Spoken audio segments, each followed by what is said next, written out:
All right, welcome everyone. We're diving deep today into one of those classic Greek myths, the story of Perseus. It's a favorite, isn't it? Oh, absolutely. Full of adventure, monsters, gods, and, all that good stuff.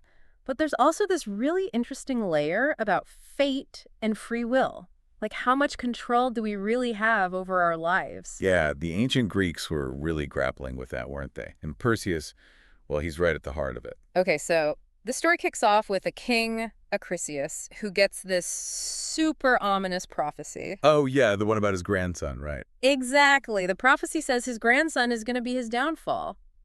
I mean, talk about family drama, huh? So what would you do if you got a prophecy like that? I mean, logically, you just, I don't know, not have grandkids. Right. Seems simple enough. But Acrisius, he's not exactly known for making rational decisions. He freaks out and decides to lock up his daughter, Danae, just to be safe.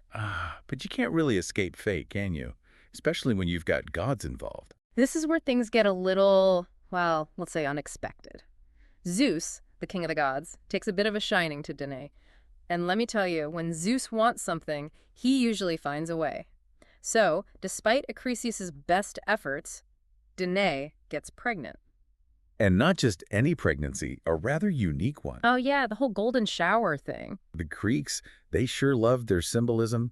I mean, a shower of gold. Talk about divine intervention. It makes you wonder if Acrisius had just, chilled out a bit, maybe things wouldn't have been so dramatic. Right, but no, instead he doubles down. Talk about stubborn. He takes Danae and the baby, Perseus, and tosses them into the sea in a chest. Like, Oh. dude, that's your daughter and grandson? You'd think that would be the end of it, right? But nope, the gods, they've got other plans. They protect Danae and Perseus, and they end up washing ashore on this island, Seriphus.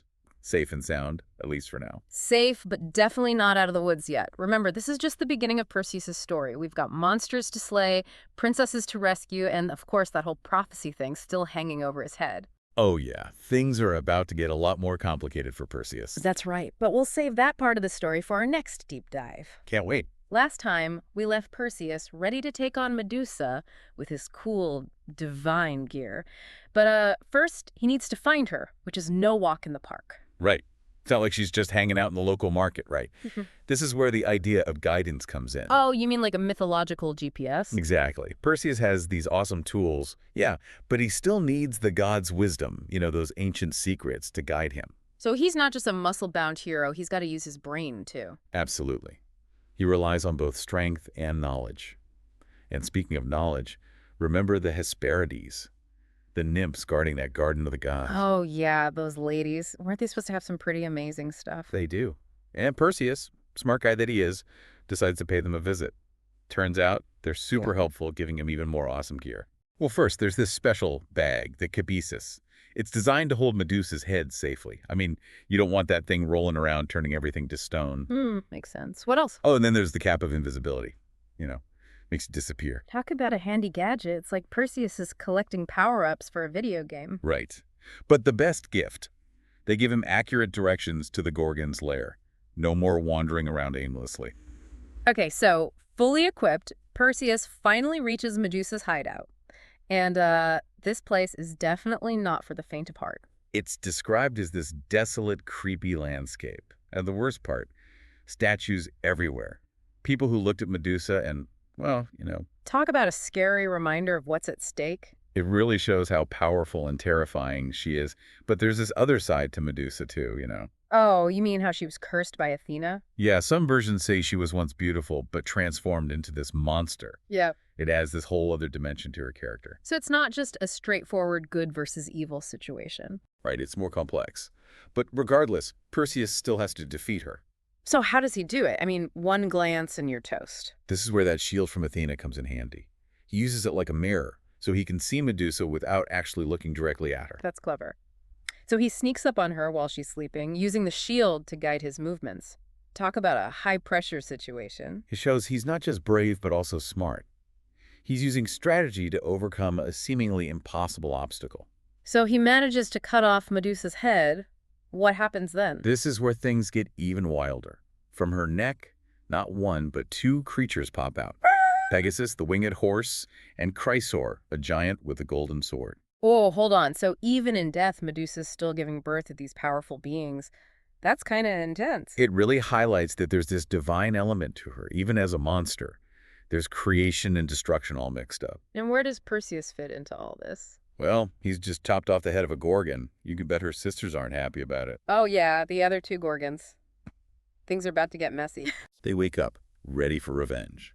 But luckily, Perseus is prepared. He stashes the head in the cabesus, throws on that cap of invisibility, and makes a quick getaway. Talk about a narrow escape.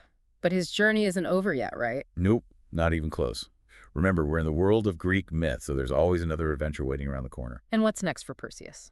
Well, as he's flying over Ethiopia, he spots something that stops him in his tracks. A beautiful woman chained to a rock, about to be sacrificed to a sea monster. Okay, that sounds pretty bad. It is. This is Andromeda, a princess whose mom, Cassiopeia, made a big mistake. She boasted that Andromeda was prettier than the sea nymphs. Oh no, you don't want to mess with those sea nymphs. Exactly. Poseidon, the god of the sea, was not happy. To appease him, they have to sacrifice Andromeda to this giant sea serpent. So she's basically stuck between a rock and a hard place. Or, well, a rock and a sea monster. You could say that. But then Perseus shows up, hero that he is. He can't just stand by and watch an innocent person get devoured. It's interesting, right? He's so careful and calculated with Medusa, but then he jumps right in to save Andromeda without a second thought. It shows there's more to him than just strategy and planning. He's got this strong sense of justice, this compassion that drives him to act. So what does he do? Does he fight the sea monster head on? Well, he could, but he decides to use his newfound advantage. Remember that Gorgon head? It's not just a trophy, it's a weapon. Oh yeah, that petrification thing. It's like the ultimate trump card. Exactly. He swoops in on his winged sandals, whips out the Gorgon head, and bam! That sea monster turns to stone. Now that's what I call a dramatic entrance. It's a classic Perseus moment. Yeah. Quick thinking, bravery, and a little bit of divine intervention.